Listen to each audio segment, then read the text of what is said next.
All Assam Sikh Youth Association of Alaba 17 তাৰিখৰ পৰা যে অনুষ্ঠান আৰম্ভণি হৈছিলে ধন ধন শ্ৰী গুৰু নানক দেৱ মহাৰাজী 550 জন্ম দিৱস সমূহ ৰাইজক সমূহ সংসাৰবাসীক শুভেচ্ছা জনাইছোঁ আমি all Assam Sikh youth association ফালৰ পৰা যি আমি 17 তাৰিখৰ পৰা কাৰ্যকাৰী আৰম্ভণি কৰিছিলোঁ ধুবুৰী চাইৰ পৰা লৈ মেলি গোটেই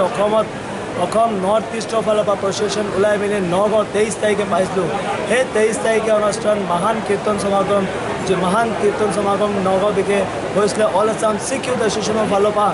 আৰম্ভণি হৈছিলে যি 25 তাৰিখে য'ত আমাৰ আকাল তখ্ত पंजाब अमृतसर फाলৰ পৰা दिल्ली प्रबंधक कमिटी पटना साहेब और सिख प्रतिनिधि बोर्ड और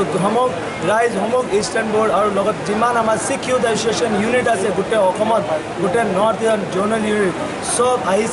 जी बाहिर राइजो हिंदू मुस्लिम सिख राइज सबे ये गुरु नानक देव महाराज जी प्रकाश दिहारार खुशियाँ प्राप्त करिছে আপনারা सबले आमी धन्यवाद ज्ञापन दिছোঁ और all Assam Sikh youth association फाলৰ পৰা ধন ধন শ্ৰী গুৰু নানক দেৱ মহাৰাজে যি মানৱতা হেতুত কাৰ্যকাৰী আছে আমি সেই বস্তুটো আগবঢ়াই সদায় থাকিম। সো वाहेगुरु जी का खालसा वाहेगुरु जी की फतेह।